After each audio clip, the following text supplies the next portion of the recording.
The Battle of Fort George was a battle fought during the War of 1812, in which the Americans defeated a British force and captured the Fort George in Upper Canada. The troops of the United States Army and vessels of the United States Navy cooperated in a very successful amphibious assault, although most of the opposing British force escaped encirclement. Background: Fort George was the westernmost of the British fortified posts on Lake Ontario, the others being York, the provincial capital of Upper Canada, and Kingston, where most of the ships of the Provincial Marine were based. The fort was situated on the western bank of the Niagara River near its mouth.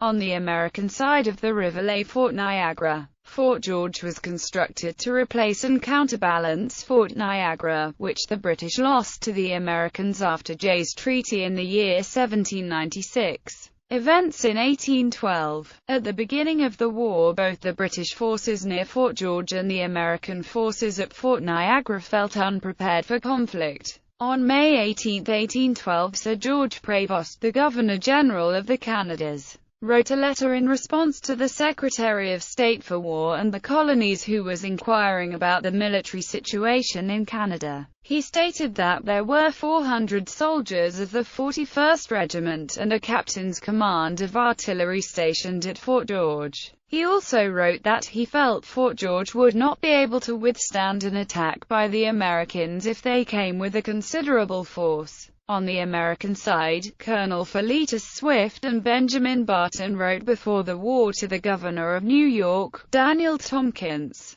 that Fort Niagara would fall to the British if a war were to be declared. By July 1812, however, the American commander at Fort Niagara was expecting a British attack and was demanding more reinforcements. On October 8, 1812, Major General Stephen Van Rensselaer of the New York State Militia outlined a plan of attack to send a militia force from Lewiston to attack Queenston, which would force the British to send soldiers from Fort George to Queenston. When that happened, a force of U.S. regulars commanded by Brigadier General Alexander Smith were to travel by boat from 4 Mile Creek to the rear of Fort George and capture the fort.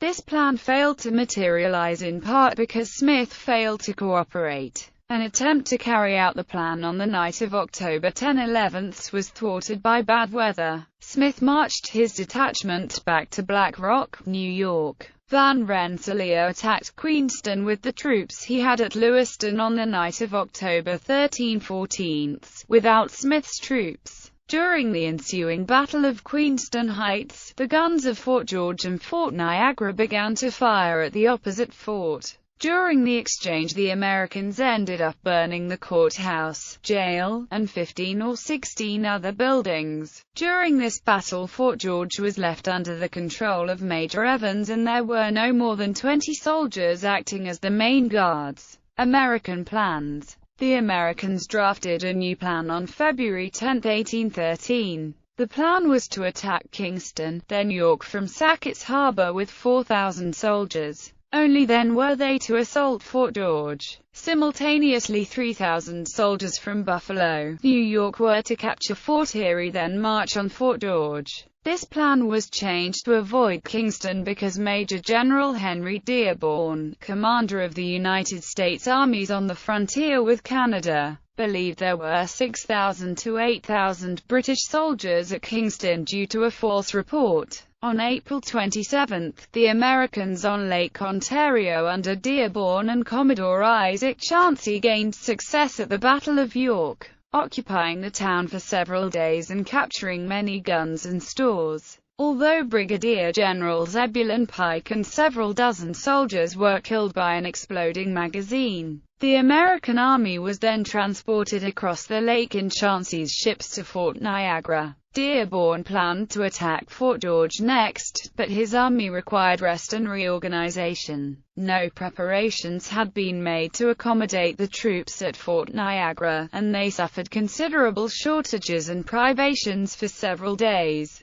In particular, the wounded were left without shelter or medical attention. On May 15, Colonel Winfield Scott took up his appointment as Dearborn's adjutant general. Having been exchanged after being captured at the Battle of Queenston Heights in the previous year, Scott improved the Army's administration and pushed forward the plans for the forthcoming attack. At the same time, Lieutenant Oliver Hazard Perry of the United States Navy, who had arrived from Lake Erie to request sailors and supplies for his squadron and was temporarily serving as one of Chauncey's senior officers, reconnoitered the landing sites at the mouth of the Niagara River, taking bearings and placing marker buoys. At Fort George, the Americans planned to land on the shore of the lake rather than on the shore of the Niagara River. The troops would be supported as they landed by 12 schooners, each mounting one or more heavy cannon, which could approach the shore closely. Two larger vessels, the corvette Madison and the brig Oneida, would engage the nearest British batteries.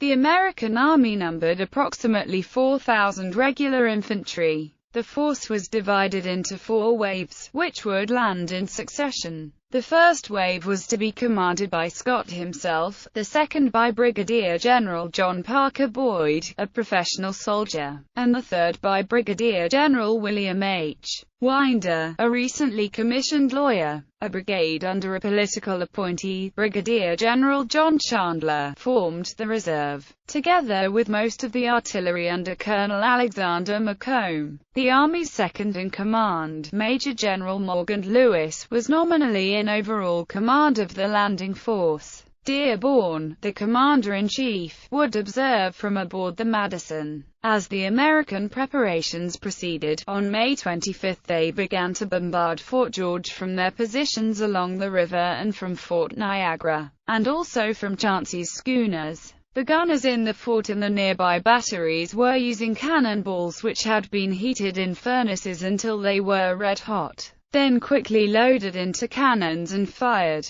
Several log buildings within Fort George burned down, and the women and children in the fort were forced to take shelter within the bastions. British situation. The commander of the British forces on the Niagara Peninsula was Brigadier General John Vincent. He had 1,000 regular soldiers regiment and the 49th Regiment, with detachments of the Royal Newfoundland Fencibles and the Glengarry Light Infantry. There were also up to 300 militia present, including Captain Runche's company of colored men. Although Vincent knew that an assault was imminent, he could not know from which direction it would come. To try to cover the entire threatened front, he split his regulars into 3 detachments and would counterattack the Americans when they landed. Most regulars were placed on the Niagara River, assuming that the Americans would attack under cover of their guns in Fort Niagara. Battle. The attack, however, did not come along the Niagara River. Just after dawn on May 27, an early morning fog dispersed to reveal the American vessels off the lake shore to the west. Vincent believed he saw 14 or 15 vessels and 90 to 100 large boats and scows, each with 50 or 60 soldiers. Scott's troops began landing west of the mouth of the Niagara River, while Perry's schooner silenced the nearby British batteries. Scott's force consisted of the U.S. 1st Rifle Regiment under Major Benjamin Forsyth, 2 companies of the U.S. 15th Infantry and the bulk of the U.S. 2nd Artillery, fighting as infantry.